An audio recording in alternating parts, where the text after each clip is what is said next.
আসসালামু আলাইকুম রহমতুল্লাহ। সুপ্রিয় শিক্ষার্থীরা, আশা করি আল্লাহ পাকের অশেষ মেহরবানিতে তোমরা সকলে পরিবার পরিজনকে নিয়ে ভালো আছো। আমিও ভালো আছি আলহামদুলিল্লাহ। আজকে আমাদের রসায়ন প্রথম পত্র লেকচার 1 অধ্যায় হচ্ছে পঞ্চম কর্মমুখী রসায়ন। সেখান থেকে সর্বশেষ 3টা টপিকস নিয়ে তোমাদের আজকে আলোচনা করব সুপ্রিয় শিক্ষার্থীরা। তো প্রথমেই আমরা শিক্ষণফলগুলো আমরা জেনে নিই। আমাদের 5.19 আছে মল্ট ভিনেগার পদ্ধতিতে ভিনেগার প্রস্তুতি। 5.20 আছে ভিনেগারের খাদ্য সংরক্ষণ কৌশল। 5.21 খাদ্যদ্রব্য সংরক্ষণে ভিনেগারের গুরুত্ব। তোমাদের এই মাসের পরীক্ষায় এই 3টা টপিকস থেকে একটা সৃজনশীল প্রশ্ন এবং কিছু এমসিকিউ প্রশ্ন থাকবে। তো কিভাবে থাকবে সেটা আমরা লেকচারটার শেষে বলে দিব। প্রথমে আমরা আলোচনা করে নিই 5.19 মল্ট ভিনেগার পদ্ধতিতে ভিনেগার প্রস্তুতি। সুপ্রিয় শিক্ষার্থী, তোমরা জানো যে চিনি বা আখের রসের মধ্যে সুক্রোজ থাকে। আখ অথবা খেজুরের রসে চিনি বা সুক্রোজ থাকে, সেখানে 16 থেকে 20% সুক্রোজ বা চিনি থাকে। তো তার সংকেত হচ্ছে C12, H22 ও 11। তো সেখান থেকেই বিভিন্ন প্রক্রিয়ার মাধ্যমে এনজাইমের ক্রিয়া বিক্রিয়ার মাধ্যমে ব্যাকটেরিয়ার উপস্থিতিতে সেই কাঙ্ক্ষিত যে ভিনেগার সেটা আমরা পাই। তো সেখানে প্রথমে চিনি, সুক্রোজ C12, H22 ও 11 তার সাথে পানির সাথে বিক্রিয়া করে 37 ডিগ্রি সেলসিয়াস তাপমাত্রায় ইনভার্টেস এনজাইমের উপস্থিতিতে গ্লুকোজ এবং ফ্রুক্টোজের মিশ্রণ পাওয়া যায় C6H12O6 প্লাস C6H12O6। এটাকে বলা হয় ইনভার্ট চিনি, একসাথে বলা হয় ইনভার্ট চিনি। তো এখানে ইনভার্ট চিনি থেকে পরবর্তীতে জাইমেস এনজাইমের প্রভাবে 20 থেকে 24 ডিগ্রি সেলসিয়াস তাপমাত্রায় 4 মোল ইথানল ও 4 মোল কার্বন ডাইঅক্সাইড উৎপন্ন হয়। পরবর্তীতে 10% ইথানল থেকে 10% ইথানলকে অক্সিজেন দ্বারা জারিত করে, যথেষ্ট পরিমাণ অক্সিজেন দ্বারা জারিত করে ইন প্রেজেন্স অফ মাইক্রোডার্মা অ্যাসিটি ব্যাক্টর বা ব্যাকটেরিয়া 35 ডিগ্রি সেলসিয়াস টেম্পারেচারে যখন বিক্রিয়া করা হয় তখন ভিনেগার উৎপন্ন হয় আর সাথে পানি উৎপন্ন হয়। এই 6 থেকে 10% অ্যাসিটিক অ্যাসিড বা ইথানোয়িক অ্যাসিড বা এটার নাম হচ্ছে ভিনেগার। আমরা ভিনেগার পেয়ে যাই। সুপ্রিয় শিক্ষার্থী, তোমাদের এখান থেকে বর্ণনা সহ লিখতে হতে পারে অথবা গ নাম্বারের জন্য সেটা পরীক্ষায় আসবে। হ্যাঁ, নর্মালি ঘ নাম্বারের জন্য আসে, তবে ঘ নাম্বারের জন্য আসতে পারে। এখানে ধরো এরকম বিভিন্ন BCDE ইত্যাদি XYZ এভাবে চিহ্নিত করা থাকবে। তো হয়তো এগুলো ফিল আপ করতে হবে অথবা বর্ণনা সহ মল্ট ভিনেগার প্রস্তুতি বর্ণনা সহ বিক্রিয়াগুলো লিখতে হতে পারে। সেখান থেকে আবার এমসিকিউও থাকতে পারে। বিভিন্নভাবে তোমরা এগুলো বোর্ড প্রশ্নগুলো দেখবে, তাহলে বুঝতে পারবে। তো যেগুলো এমসিকিউর জন্য ইম্পর্টেন্ট, যেমন আখ বা খেজুরের রসে থাকে 16 থেকে 20% সুক্রোজ চিনি। তারপরে ইস্টের বৃদ্ধিতে সহায়তা করে অ্যামোনিয়াম সালফেট লবণ NH4 হোল পাওয়ার 2SO4 লবণ ও ammonium phosphate NH4 whole power 3PO4 লবণ। এগুলো ইস্টের বৃদ্ধিতে সহায়তা করে। এখন দেখো, এই যে ইথানলকে জারিত করলে তোমার ভিনেগার পাওয়া যায়, অক্সিজেন যথেষ্ট পরিমাণ লাগবে। কিন্তু এখানে খেয়াল করে দেখো, অক্সিজেনের পরিমাণ যদি কম হয় তাহলে অসম্পূর্ণ জারণ হয়ে যায়। অসম্পূর্ণ জারণের ফলে এই ইথানোয়িক অ্যাসিডের পরিবর্তে ইথানেল অর্থাৎ CH3COOH এর পরিবর্তে CH3CHO ইথানেল উৎপন্ন হয়ে যায়। এটা এমসিকিউর জন্য খুবই ইম্পর্ট্যান্ট। তারপরে এজিংয়ের সময় যত বেশি হয় ভিনেগারের গন্ধ ও স্বাদ তত ভালো হয়। এখানে একটা প্রশ্ন, সেটা হলো ইথাইন থেকে ইথানোয়িক অ্যাসিডের শিল্প উৎপাদন। মানে সেটা তোমাদের খ নাম্বারের জন্য আসতে পারে, গ নাম্বারের জন্য আসতে পারে, বেশি খ নাম্বারের জন্য আসতে পারে। ইথাইন, এটার নাম হচ্ছে CH111CH, এটা হচ্ছে ইথাইন। ইথাইন পানির উপস্থিতিতে 20% সালফিউরিক অ্যাসিড এবং 1% মার্কারিক সালফেট এর বিক্রিয়ায় ইথানেল পাওয়া যায়। পরবর্তীতে ইথানেলকে অক্সিজেন দ্বারা জারিত করে ম্যাঙ্গানেজ সালফেট Mn2+ 60 ডিগ্রি সেলসিয়াস তাপমাত্রায় ইথানোয়িক অ্যাসিড পাওয়া যায়। এখন এই ইথানোয়িক অ্যাসিডের বিশোধন, এখান থেকে ইথানোয়িক অ্যাসিডকে বিশোধন করতে হলে ইথানোয়িক অ্যাসিডের সাথে সোডিয়াম ক্ষার মিশ্রিত করলে ক্রিস্টাল 3 অণু পানি ইথানোয়িক অ্যাসিডের লবণ পাওয়া যায়, সাথে পানি থাকে। সেই লবণ থেকে তাপমাত্রা প্রয়োগ করলে পানিটা আলাদা হয়ে যায় হ্যাঁ, ক্রিস্টাল থেকে পানি আলাদা হয়ে যায়, অ্যাসিটিক অ্যাসিডের লবণ, সোডিয়াম লবণ পাওয়া যায়। এবং তার সাথে পরবর্তীতে গাঢ় সালফিউরিক অ্যাসিডের বিক্রিয়ায় 99.5% সোডিয়াম সালফেট প্লাস 99.5% বিশুদ্ধ ইথানোয়িক অ্যাসিড পাওয়া যায়। এখন এই বিশুদ্ধ ইথানোয়িক অ্যাসিডটাকে আবার 16.7 ডিগ্রি সেলসিয়াস শীতল করলে পরবর্তীতে ইথানোয়িক অ্যাসিড পাওয়া যায়, বিশুদ্ধ ইথানোয়িক অ্যাসিড, সেটার নাম হচ্ছে গ্লেসিয়াল অ্যাসিটিক অ্যাসিড। তার মানে পরীক্ষাটাও আসতে পারে গ্লেসিয়াল অ্যাসিটিক অ্যাসিড কীভাবে প্রস্তুত করা যায়, তো এই বিক্রিয়াগুলো দিয়ে বর্ণনা দিয়ে দিলে হয়ে যাবে। এখন 99.5% বিশুদ্ধ ইথানোয়িক অ্যাসিডকে 16.7 ডিগ্রি সেলসিয়াস তাপমাত্রায় শীতল করলে তা জমে তুষারের ন্যায় সাদা, হ্যাঁ, বরফ, মানে সাদা বরফের মতো আর কি আকার ধারণ করে। তখন ওই যে বিশুদ্ধ এই ইথানোয়িক অ্যাসিডকে গ্লেসিয়াল অ্যাসিটিক অ্যাসিড বলে।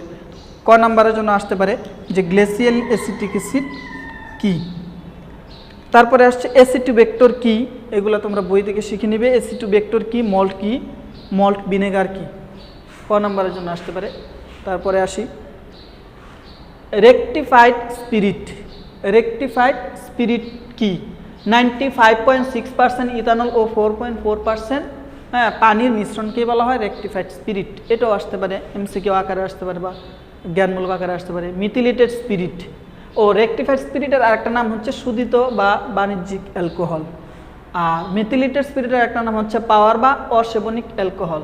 যেমন মিথানলকে যদি পানের অযোগ্য করতে হয় তাহলে তার সাথে 5 থেকে 10% মিথানল, দুর্গন্ধযুক্ত রঙিন পিরিডিন ও 3% বেনজিন মিশ্রিত করলে সেটাই তোমার মেথিলেটেড স্পিরিট হয়। ফার্মেন্টেশন জটিল জৈব অণুগুলোকে এনজাইম নামক জটিল জৈব প্রভাবক দ্বারা যদি সেটাকে বিয়োজিত করা হয়, মানে ভাঙ্গা হয়, ভেঙ্গে যদি অপেক্ষাকৃত সরল পদার্থে পরিণত করা হয় তখন যে প্রক্রিয়া, সেই প্রক্রিয়াটার নাম হচ্ছে ফার্মেন্টেশন বা চুলাইকরণ বা গাজন। হ্যাঁ, ক নাম্বারের জন্য আসতে পারে পরীক্ষায় ফার্মেন্টেশন কি। এই গেল তোমাদের প্রথম টপিক্সের আলোচনা। এখন আসি 5.20 ভিনেগারের খাদ্য সংরক্ষণ কৌশল। এই টপিক্সটাও খুব গুরুত্বপূর্ণ, আগেরটাও গুরুত্বপূর্ণ, এটাও গুরুত্বপূর্ণ, বোর্ডে অনেক বেশি পরিমাণে আসছে। এখানে মূলত খেয়াল করো, এই ব্যাকটেরিয়ার যে আমাদের যে খাবারগুলো এগুলো কিন্তু ব্যাকটেরিয়ারও খাবার, তবে ওরা খাওয়ার পরে এই খাদ্যগুলো পচে যায়, নষ্ট হয়ে যায়। তো ওটা ওরা চিন্তা করে না, কিন্তু ওরা তো খাবার খেয়ে ফেলে, হ্যাঁ, বিক্রিয়া ঘটায়, তাহলে এটা পচে কীভাবে, পচে যায়। দেখো 3% অ্যাসিটিক অ্যাসিড এবং 4% অ্যাসিটিক অ্যাসিডের লবণের মিশ্রণটা যদি এখানে প্রয়োগ করা হয়, কিন্তু সেই ভিনেগারটা সেই পচনটা থেকে কি সংরক্ষণ করে, সেই পচন ক্রিয়াটাকে নষ্ট করে দেয়। ব্যাকটেরিয়াগুলো আসলে মারা যায় ভিনেগার দিলে, যেমন ব্যাকটেরিয়া কী হয়ে মারা যায়। আর ব্যাকটেরিয়া সাধারণত অ্যাসিডিক মাধ্যমে সে বাঁচতে পারে না, আর ভিনেগারের মাধ্যমটা হচ্ছে অ্যাসিডিক, মানে এটা একটা অ্যাসিটিক অ্যাসিড, তো এটা অ্যাসিডিক অম্লীয় মাধ্যম। তার পিএইচ এর মান 4.74, এই 4.74-এ সাধারণত ব্যাকটেরিয়া মারা যায়।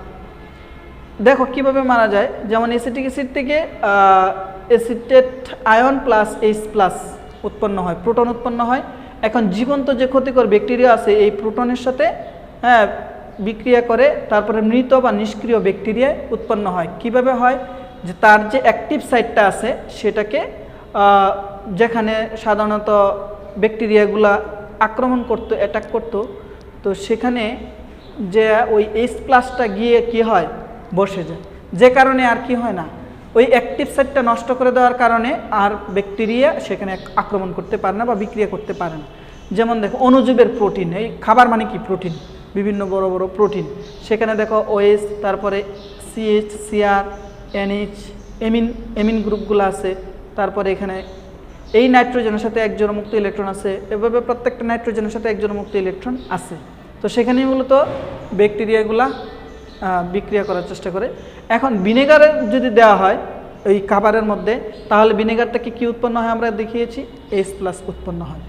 এখন এই H+টা কি করে, এই H+-এর তো ইলেকট্রন নেই, তাই না, H+-এর কি নেই, ইলেকট্রন নেই। এখন H+টা যখন এখানে আসে তখন এই এক জোড়া মুক্ত ইলেকট্রন তার সাথে সন্নিবেশ বন্ধন গঠন করে। এখানে যখন সন্নিবেশ বন্ধন গঠন করে তখন কিন্তু এই অ্যাক্টিভ সাইটটা কি হয়ে যায়, বন্ধ হয়ে যায়, যে কারণে আর ব্যাকটেরিয়া সেখানে আসতে পারে না, এখানে অণুজীবের সক্রিয় অংশ বন্ধ রয়েছে। এভাবেই সে ব্যাকটেরিয়ার আক্রমণ থেকে খাদ্যগুলোকে রক্ষা করে ভিনেগার। তাছাড়া ভিনেগার আরও বিভিন্নভাবে এখানে প্রশ্নটা এভাবে আসতে পারে যে ভিনেগারের ভূমিকা কী বা কীভাবে খাদ্যকে সংরক্ষণ করে কৌশলগুলো বর্ণনা করো।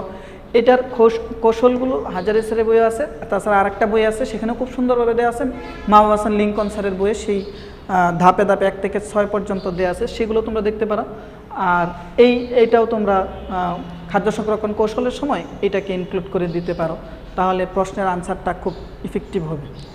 তাহলে এটা 4 নম্বরের জন্য আসতে পারে। কিভাবে খাদ্যকে বোর্ডের প্রশ্নগুলো দেখবে সংরক্ষণ করা যায় ভিনেগারের মাধ্যমে। এখানে একটা প্রশ্ন আসে জ্ঞানমূলক প্রশ্ন, পিকলিং কি? এখানে জ্ঞানমূলক প্রশ্নটা আসে কি, পিকলিং কি? সুপ্রিয় শিক্ষার্থী, এবার সর্বশেষ টপিকস, সেটাও আমাদের 4 নম্বরের জন্য আসে, তবে এটা খুব কম আসতেও পারে। সবচেয়ে বেশি আগেরটা আর এটা বেশি ইম্পর্টেন্ট, এটা একটু লেস ইম্পর্টেন্ট। যদি এভাবে আসে যে বাস্তব জীবনে ভিনেগারের গুরুত্ব ব্যাখ্যা করো, বা এটা উদ্দীপক দেখে বুঝতে হবে প্রশ্ন আসলে কোনটা চেয়েছে। তো তোমাদের এই খাদ্যদ্রব্য সংরক্ষণে ভিনেগারের গুরুত্ব, যেমন মনে করো শাকসবজি সংরক্ষণ করি আমরা ভিনেগারের সাহায্যে। কী করি? শাকসবজি সংরক্ষণ করা যায় দীর্ঘদিন পর্যন্ত, শাকসবজি রেখে 1 বছরের টমেটো আরেক বছরে গিয়ে খাও, এই ধরনের অনেক শাকসবজি তো আছে যেগুলো তোমরা সংরক্ষণ ফ্রিজে করা হয় বা বিভিন্ন ভিনেগারের মাধ্যমেও করা হয়। ফল সংরক্ষণ করা হয়, 1 বছরের ফল দেখা যায় পরবর্তী বছরে খাওয়া হয়, ভিনেগারের মাধ্যমে সংরক্ষণ করা হয়। তারপরে হচ্ছে মাছ মাংস সংরক্ষণ, মাছ মাংস সংরক্ষণ দেখা গেছে এই খুব ভালোভাবে ভিনেগারের মধ্যে এই মাছগুলো মাংসগুলো সংরক্ষণ করা হয়। হ্যাঁ, তারপরে খাদ্যে ব্যাকটেরিয়া ও বিষাক্ত বস্তু ধ্বংসে, খাদ্যের মধ্যে ব্যাকটেরিয়া যেগুলো ধ্বংস করে এবং বিষাক্ত বস্তু ধ্বংস করে, এগুলো একটু বিস্তারিত তোমরা বই থেকে শিখে নিবে। এই ইনফরমেশন সবগুলো আছে মূলত লিঙ্কন স্যারের বই আছে, তারপরে আরেকটা বই আছে তোমাদের মহসিন স্যারের বই আছে। আর যে কোনো বই থেকে হোক, ইন্টারনেট থেকে হোক, যেভাবে হোক তোমরা এই জিনিসগুলোকে একটু নোট আকারে করে শিখে নিবে। রোগ প্রতিরোধে, হ্যাঁ, এই বিভিন্ন ধরনের রোগ প্রতিরোধ করে। তারপরে আচার সংরক্ষণ করে, আচার তো তোমাদের অনেক প্রিয় জিনিস, বিশেষ করে মেয়েদের। এই আচার সংরক্ষণ করতে ভিনেগার লাগে। তারপরে স্যুপের স্বাদ বৃদ্ধিতে, তারপরে আছে তোমাদের সুস্বাদু সালাদ তৈরিতে, তারপরে হচ্ছে পেশির মসৃণতা বৃদ্ধিতে, মাংসপেশির মসৃণ এটা বৃদ্ধি করে। তারপর শেষে হচ্ছে জীবাণুনাশক বৃদ্ধিতে, জীবাণুনাশক হিসেবে, এটা জীবাণুনাশক হিসেবে ব্যবহার করা হয়। হ্যাঁ, মাইক্রো অর্গানিজম জীবাণুনাশক হিসেবে ব্যবহার করা হয়। সুপ্রিয় শিক্ষার্থী, এটা হচ্ছে তোমাদের রসায়ন প্রথম পত্রের সর্বশেষ অধ্যায়ের এবং সর্বশেষ 3টা টপিকস, ইজি টপিকস। এই আগামী মাসিক পরীক্ষা এখান থেকে একটা প্রশ্ন হবে এবং বিভিন্ন একটু হাজারি স্যারের বইটা একটু রিডিং করবে। অধ্যায়ের শেষে এই টপিকস 3টা টপিকস রিলেটেড যে MCQগুলো আছে অধ্যায়ের শেষে বোর্ডে আসা বা না আসা, অধ্যায়ের শেষে এগুলো একটু দেখে নেবে। আর হাজারি স্যারের বইটা একটু রিডিং করবে, সেখান থেকে MCQ প্রশ্নগুলো করা হবে। তো ক্লাসটা খুব মনোযোগ সহকারে দেখবে এবং রিয়াকশানগুলো তোমরা ভুলে যাবে। হ্যাঁ, এগুলো একটু বাসায় প্র্যাকটিস করে করে মুখস্থ করে ফেলবে। আর বোর্ডের প্রশ্নগুলো একটু অ্যানালাইসিস করবে। হ্যাঁ, নোট আকারে জিনিসটাকে আরও সুন্দরভাবে তোমরা আশা করি করবে। ভালো থাকো, সুস্থ থাকো। আজকের মতো এখানেই রাখলাম। আল্লাহ হাফেজ।